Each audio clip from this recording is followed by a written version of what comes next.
Hi hello Telangana రాష్ట్ర ప్రజలకి తెలుగు ప్రజలందరికీ నమస్తే, గుడ్ మార్నింగ్, శుభోదయం.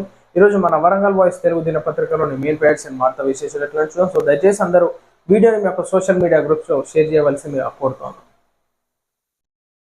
స్థితప్రజ్ఞుడు వనం వెంకటేశ్వరరావు, ఆయనకు ఆయనే సాటి, బోధనలో మేటి, మ్యాథమెటిక్స్లో అంతులేని ప్రతిభ, ఆ ప్రభుత్వ అధ్యాపకుడిగా విశిష్ట సేవలు, పని చేసిన ప్రతి చోట ప్రత్యేక గుర్తింపు అన్నట్టు మనం చూసుకోవచ్చు. ఈనాడు గౌరవనీయులు మనకు ఉపాధ్యాయులు ఎంతో మంది మనం కూడా చూసుకోవచ్చు. మేము కూడా మా ఉపాధ్యాయులను ఎంతో గౌరవించుకుంటాం. సో మన సార్ గారు వెంకటేశ్వరరావు గారు కూడా ఎంతో మంది విద్యార్థులకు ఈనాడు విద్యను బోధించినటువంటి వ్యక్తి. ఆ విద్యను నేర్చుకున్నటువంటి విద్యార్థులంతా ఎంతో మంచి స్థానాల్లో ఈనాడు ఉద్యోగాలు చేస్తూ ఉన్నారు.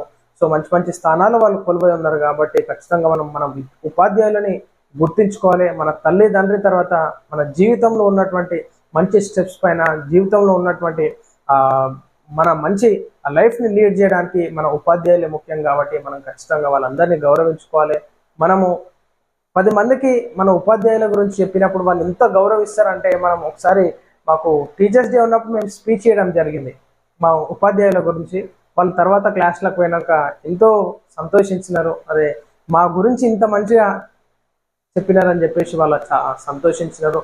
ఎక్స్ప్లెయిన్ చేస్తుంటే వాళ్ళ కుటుంబీకులు కూడా వచ్చినప్పుడు ఆ సార్లు చేసేటటువంటి బోధన కానీ, వాళ్ళు చేసేటటువంటి స్కిల్స్, ఏ విధంగా ఏ పిల్లలు ఎట్లా డల్గా ఉన్నారు, వాళ్ళని ఎట్లా ఎంకరేజ్ చేయాలి, ఎట్లా డెవలప్మెంట్ చేయాలని చెప్పేసి వాళ్ళు చాలా ప్లాన్లో మనకి విద్యను బోధిస్తూ ఉంటారు. కాబట్టి సో అది మేము అట్లా ఎక్స్ప్లెయిన్ చేసినప్పుడు ఆ టీచర్లు ఎంత ఇబ్బంది పడుతున్నప్పుడు మేము డ్రామా చేసి చూపించాం. సో దాన్ని చాలా ముగ్ధులైనారు మా ఉపాధ్యాయులు. సో అదేవిధంగా మన వెంకటేశ్వర్లు సార్ గారు కూడా ఎంతోమంది విద్యార్థులకు మంచి మంచి స్కిల్స్ డెవలప్మెంట్ నేర్పించినారు ఆ సార్ గారు. కాబట్టి మనకి ఫోన్ ద్వారా నాకు కూడా అక్కడ తెలిసిన వాళ్ళు ఫ్రెండ్స్ ఉంటారు కాబట్టి ఆ సార్ గురించి తెలుసుకోవడం జరిగింది. సో ఇలాంటి ఉపాధ్యాయులు మనకి ఈనాడు జనరేషన్లో చాలా అవసరం అన్నట్టుగా తెలియజేస్తా ఉన్నాం. వర్షార్పణం, మొత్తం అంతా మిర్చి పంట మొత్తం నీళ్ళలో మునిగిపోయింది కదా. పరకాలలో గాలివాన బీభత్సం, పొలాల్లో నిలిచిన వర్షపు నీరు, తడిసిన మిర్చి కళ్ళాలు, దెబ్బతిన్న వరి మొక్కజొన్న చేలు, విరిగిన చెట్లు, కూలిన విద్యుత్ స్తంభాలు, లబోదిబోమంటున్న రైతన్నలు. పరకాల నియోజకవర్గ పరిధిలో గాలివాన బీభత్సం సృష్టించింది. మంగళవారం రాత్రి ఈదురు గాలులతో కూడిన వర్షానికి అన్నదాతలు ఆగమయ్యారు. వరి మొక్కజొన్న చేలు నీలవాలాయి. పలు గ్రామాల్లో కోతకొచ్చిన వరి పొలాల్లో వర్షపు నీరు చేరడంతో పంట పూర్తిగా దెబ్బతింది. కళ్ళాల్లో ఆరబోసిన మిర్చి కళ్ళెదుటే కొట్టుకుపోయింది. కళ్ళల్లోకి వర్షపు నీరు చేరడంతో వరి మిర్చి తడిసి ముద్దయింది. చెట్లు, విద్యుత్ స్తంభాలు నేల కొరిగాయి. దీంతో అనేక గ్రామాల్లో విద్యుత్ సరఫరా నిలిచిపోయింది.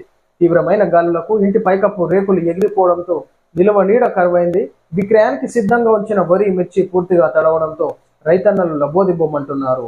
గాలివాన బీభత్సం రైతులకు కడగన్ను మిగిల్చింది. లక్షలు పెట్టుబడి పెట్టి పండించిన పంట వర్షార్పణం కావడం రైతన్నలు కన్నీరు మున్నీరుగా విలపిస్తున్నారు.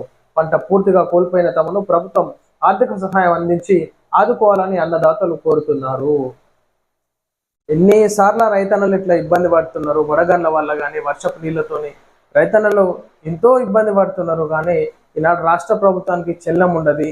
ఏ ప్రభుత్వాలు, ఏ పార్టీలు అధికారంలో వచ్చినా కానీ తూతు మంత్రంగా ఏదో కొద్దో గొప్ప చేస్తారు. కానీ ఈనాడు ఆర్థికంగా సహాయం చేయడం కానీ, రైతన్నలని నష్టపరిహారం నుంచి ఆదుకోవడం కానీ ఏ ప్రభుత్వాలు చేయలేదు. ఒక 10 రోజులైనాక పోయి అడుగుదాము, ఏమన్నా రాష్ట్ర ప్రభుత్వం ఏమైనా సహకారం చేసిందంటే ఏముండదు.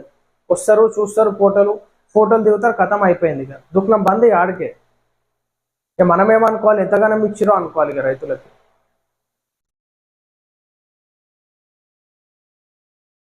మా ఉద్యమం ఆగదు, డబుల్ బెడ్రూమ్స్ సాధన లక్ష్యం. 3వ రోజు ముగిసిన దీక్ష. ఏదైతే జర్నలిస్టు సోదరులు అక్కడ ధర్నా కార్యక్రమాలు చేయడం జరుగుతుంది. ఖచ్చితంగా ఈనాడు వాళ్ళందరికీ మనం సపోర్ట్ ఉండాలి, జర్నలిస్ట్ సోదరులందరికీ. ఎందుకంటే వాళ్ళు ఇల్లీగల్గా దందలు చేయడం కానీ, కబ్జాలు చేయడం కానీ జర్నలిస్ట్ సోదరులకు రావు.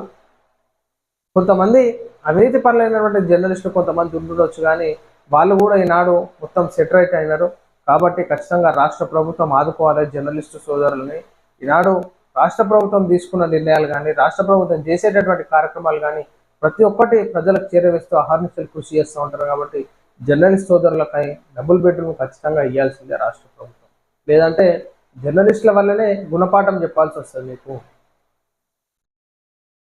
బైక్ దొంగ అరెస్ట్, 18 బైకులు, సెల్ ఫోన్ స్వాధీనం, వీటి విలువ 10 లక్షలకు అంచనా అన్నట్టు మొత్తం వరుసగా వెనక వర్షిరు బండ్లు చూడు.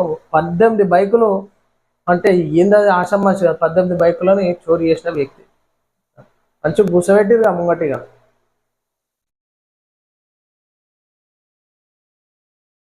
Join us, join us in celebrating a legacy. We are elated to invite you to the retirement felicitation celebration of Vanam Venkateshwar Rao, ZPHS Boys, Shyamapet అన్నట్టు మనం ఇక్కడ చూసుకోవచ్చు. ఏదైతే your presence would mean a lot to us lunch అని చెప్పేసి మనం చూసుకోవచ్చు.